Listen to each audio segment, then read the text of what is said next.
Olá, seja bem-vindo ao Alimentos na Mira. Eu sou o professor Rodrigo, criador desse canal.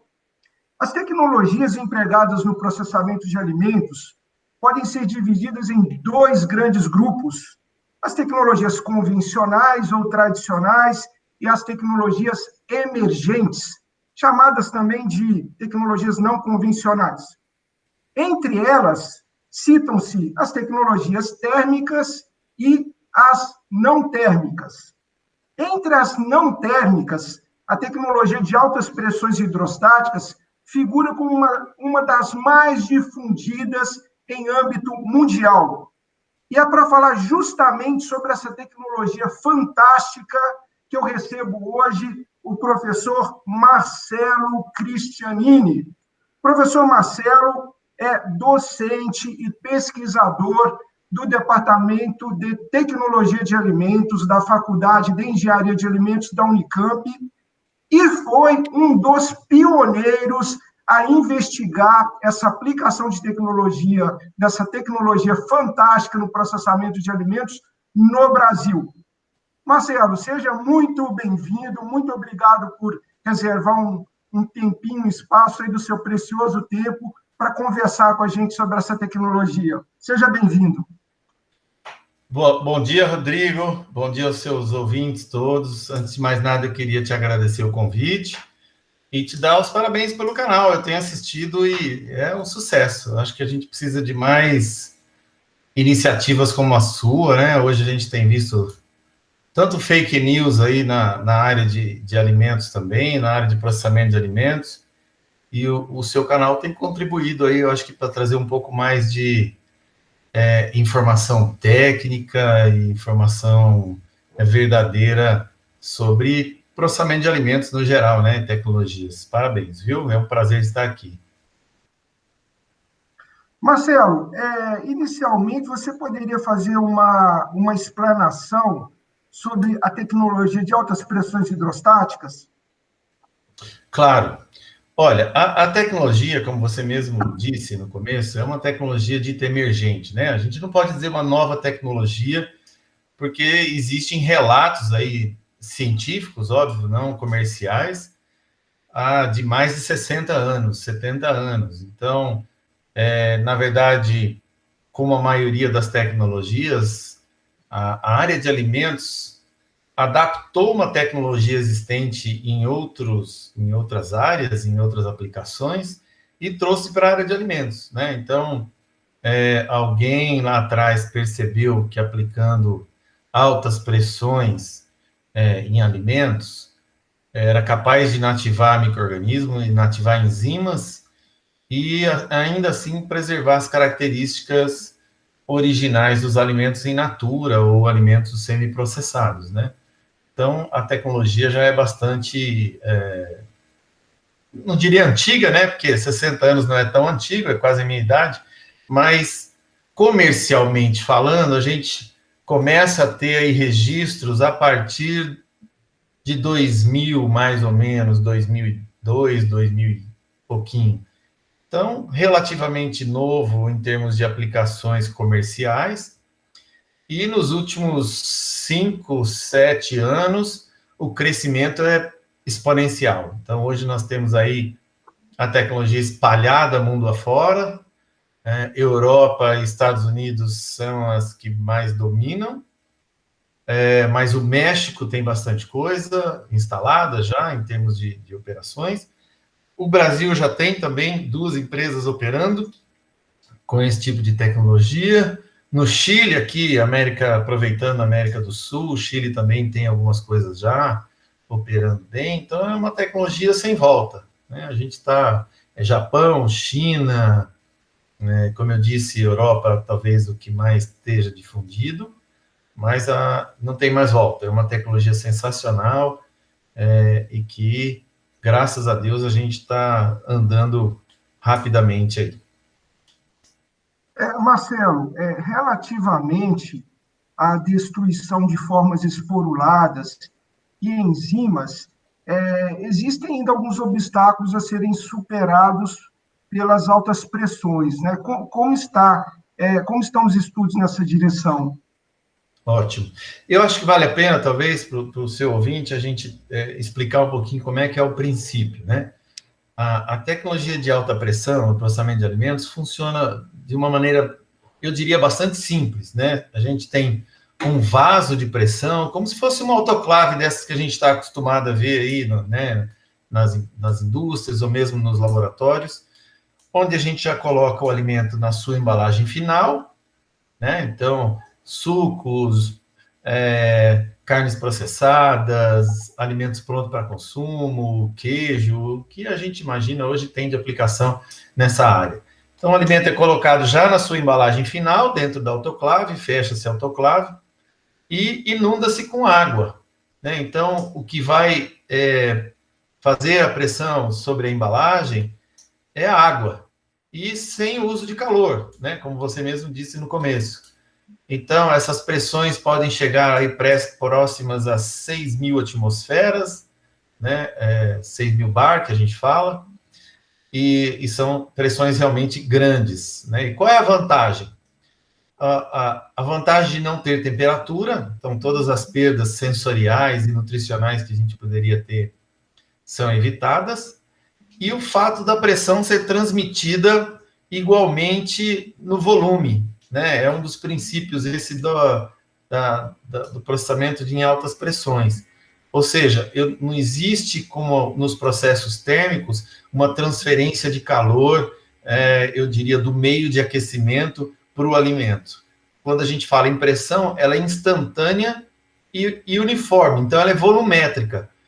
Não interessa se eu tenho 10 ml de um alimento ou se eu tenho 100 litros, a pressão é a mesma e é uniforme. Então, a forma da embalagem não faz diferença, o volume, isso tudo a pressão compensa. Então, quando a gente fala em inativação de micro-organismos, como a pressão é uniforme no volume todo, a gente consegue acessar facilmente qualquer micro-organismo na matriz alimentícia. Então, você me perguntava dos desafios, né?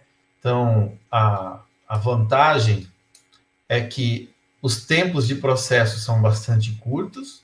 Então, a gente está falando aí, na maioria dos alimentos processados, entre 2 e 5 minutos, no máximo, e em temperaturas que não ultrapassam 20 graus, 30 graus Celsius no máximo, né? Então, são realmente processos muito curtos e a baixas temperaturas. A maioria dos micro-organismos são facilmente eliminados, né, nas suas formas vegetativas. A gente consegue eliminar, principalmente o que é de maior importância, os patogênicos são facilmente eliminados. Os deteriorantes também não vemos, a gente não tem tanta dificuldade assim em eliminar, mas existe ainda muito estudo com relação aos esporos, né? Por não ter a mesma estrutura de uma célula vegetativa, né? E o esporo é desidratado, então, para que a gente consiga afetar o esporo, a gente tem que lançar a mão de temperaturas, de aumento de temperatura. Então, hoje, somos alguns laboratórios aí espalhados no mundo trabalhando nessa nova frente. Então, uso de pressão e temperatura. E os resultados são bastante promissores, né? A gente consegue esterilizar, então, usando pressão e mais temperatura. Então, para você ter uma ideia, a gente está fazendo alguns testes com alimentos infantis, por exemplo, que hoje, para serem esterilizados num autoclave tradicional, só com calor, ou vapor, ou água quente, você tem processos bastante longos e que acabam resultando em alteração de sabor e compostos, né, em nutrição, em termos de compostos nutricionais, a gente vê algumas perdas. Em tecnologia de alta pressão, junto com temperatura, a gente tem tempos de processo bastante reduzidos aí de 10 minutos no máximo, em temperaturas perto de 90 graus, e a gente obtém os mesmos resultados.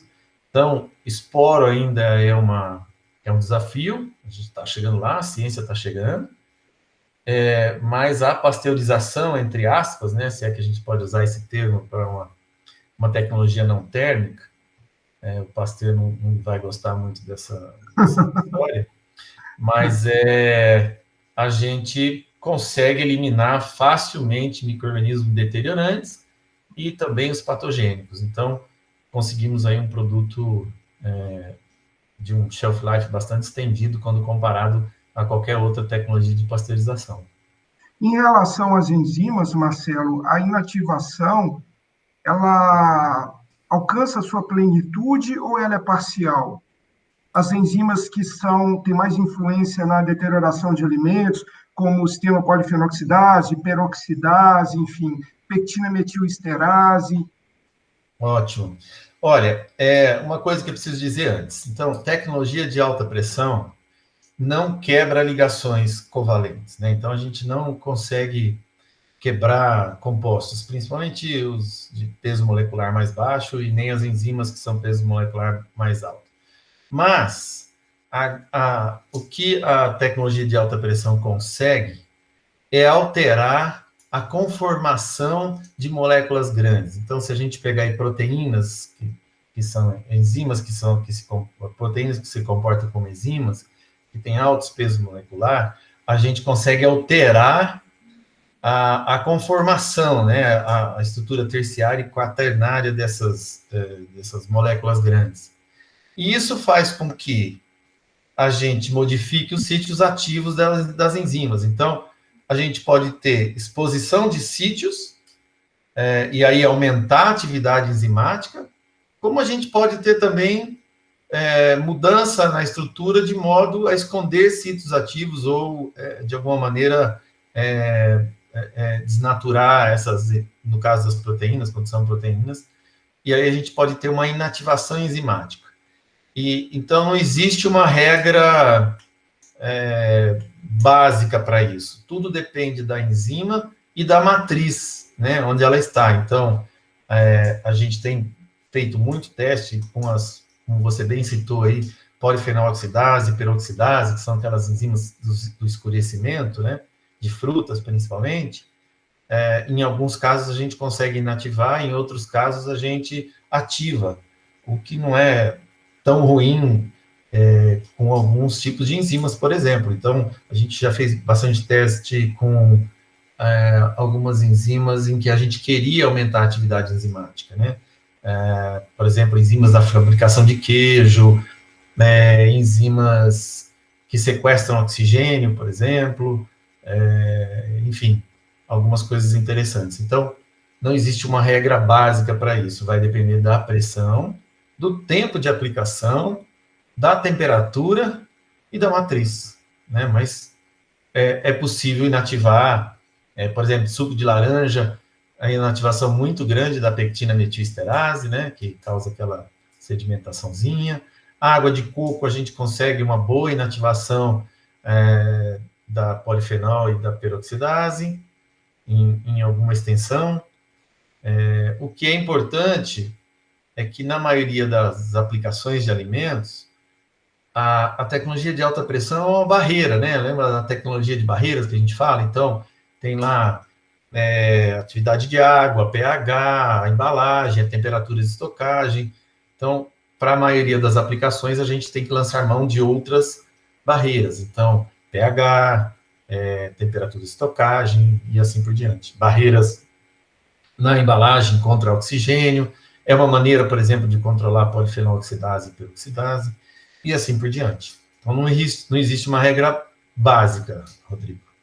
Marcelo, eu agradeço imensamente a sua participação no canal, por você ter dividido um pouco de toda a sua expertise acumulada ao longo de tanto tempo dedicado à pesquisa conosco. E a você que está acompanhando esse canal, muito obrigado e até a próxima no Alimentos na Mira!